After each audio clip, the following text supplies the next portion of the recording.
Тарелка риса и травяной чай. Хорошо, если это действительно чай. Дневной рацион садхака. На сон адептам, как правило, дается 2-3 часа. Никакой кровати. Либо на полу в одежде, либо в спальном мешке. С точки зрения практической психологии, очень результативный режим. He is sorting the rice, and all he has is a glass of tea.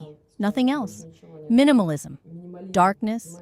No unnecessary details. The focus is only on these two objects, so that the person is not distracted, so that no other thoughts arise. Only this, and carefully, grain by grain. A very good technique. On the other hand, if you look at it, it turns out that eating little is bad. But from an everyday point of view, half the population is on diets. People starve themselves for the sake of losing weight. Girls torture themselves, eat nothing at all, right? And that doesn't scare them, but here it scares them. They slept in sleeping bags. That's it. I'm in a sleeping bag. That's the gist. I won't go hiking. Sleeping in a sleeping bag is bad. That's it.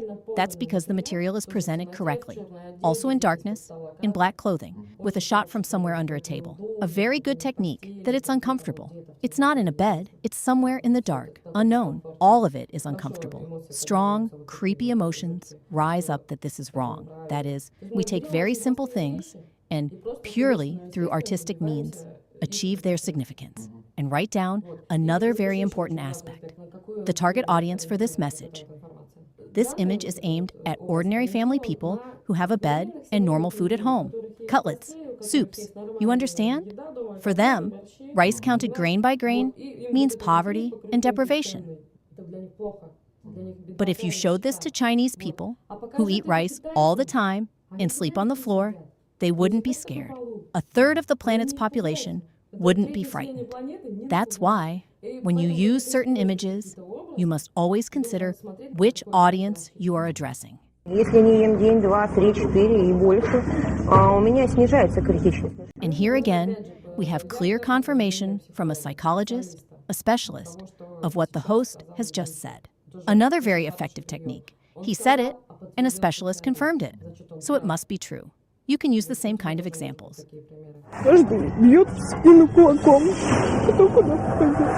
Те люди, которые как бы отказывались бить, или старшие не считали, что их достаточно вложили в эту силу. The girl is crying. Very good. She's a brilliant actress. There's also a low-angle shot.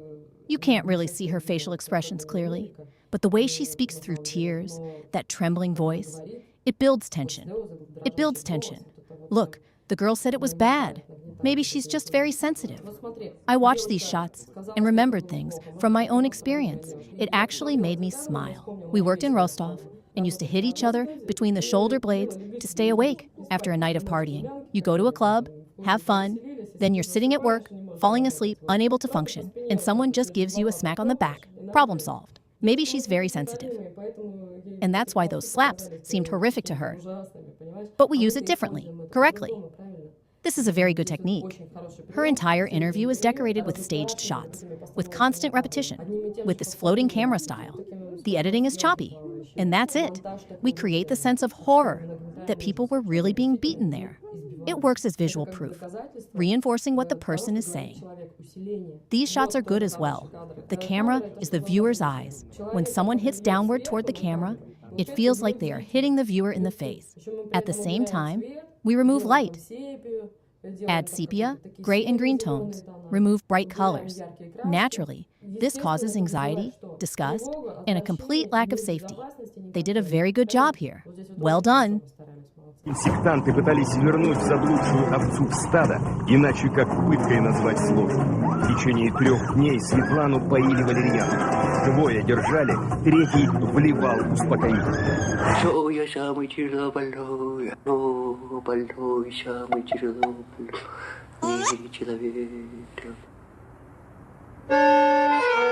Pay attention to how this is filmed. Again, a jerky, floating camera.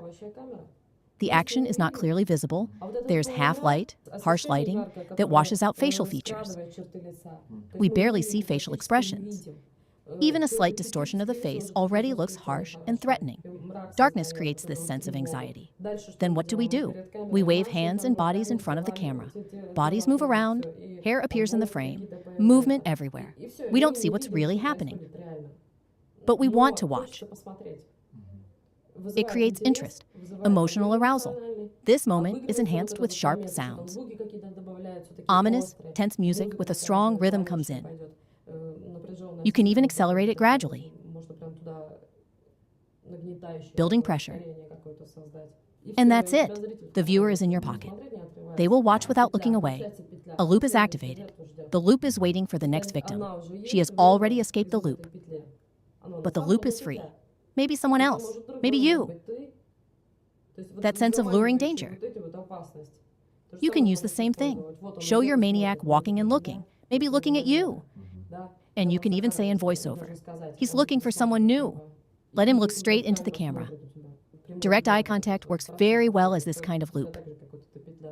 Он повесился. Он просто повесился. We built tension. The girl was beaten. Those shots, those puddles. Excellent composition. I like it. The atmosphere was thickening. The music rhythm was accelerating. Everything was tightening, growing toward one climax. And then suddenly, silence. Everything stops. All the noise fades, and there's just one phrase. He hanged himself. And even better, if it's said in a whisper, he hanged himself. That's a powerful accent that drives straight into the brain. That's it. Horror. People panic. Something terrible has happened. You can even joke about this. You build tension. Then suddenly the music stops, and he eats a sandwich. And that's it. People will imagine that there was poison inside, just because you created that tense atmosphere. В 2007 году одна из бывших сектанток поделилась с местными журналистами информацией. Влада Большакова нет в живых. Он повесился, не выдержав царящего в секте садизма. Его тело закопали рядом с коттеджем секты. Look, this is a cinematic technique. We don't have to show the person doing the whole action. We can't show how someone commits suicide. That basically turns into murder. Right. It's enough to show a few phases of the movement, and when you put them together, it's already clear that the action happened.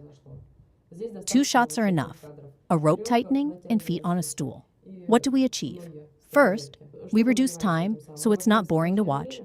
Second, we let the viewer imagine the rest, and that has a stronger impact than showing it directly, because the viewer will imagine their own horrors, their own emotions. It's important for us to keep them in an emotional state so they absorb our message. Choppy editing. The house looks like a beautiful castle, but we shoot it with these sudden push-ins, pull-outs, jerky cuts, and suddenly it's scary. We add music that reinforces this feeling. Put a children's morning performance here, and everything would be fine. It wouldn't be a house at all, but a fairy tale castle. A completely different meaning. Again the stool, again the rope. We build tension so this information is properly absorbed. Say it once. It's forgotten. Say it again. It's recalled. The 3rd time, we impose it. The 4th time, the person remembers it well. This happened. It took place. This is a serious program, talking about serious things. Маме Светланы Манарович повезло меньше. Женщина пробыла в секте совсем недолго, но последствия оказались катастрофическими. Она сидит дома, молится, у нее прямой канал с ангелами. В общем, это человек полностью не адаптированный в социуме. Светлана пыталась отвести маму к психологу. This is also a good technique. They told the story of a victim, a girl who also wanted to save someone. She found another victim, in this case, her mother, a close person. She wanted to save her, but it was already too late. Solidarity among victims. They save each other. This works very well too.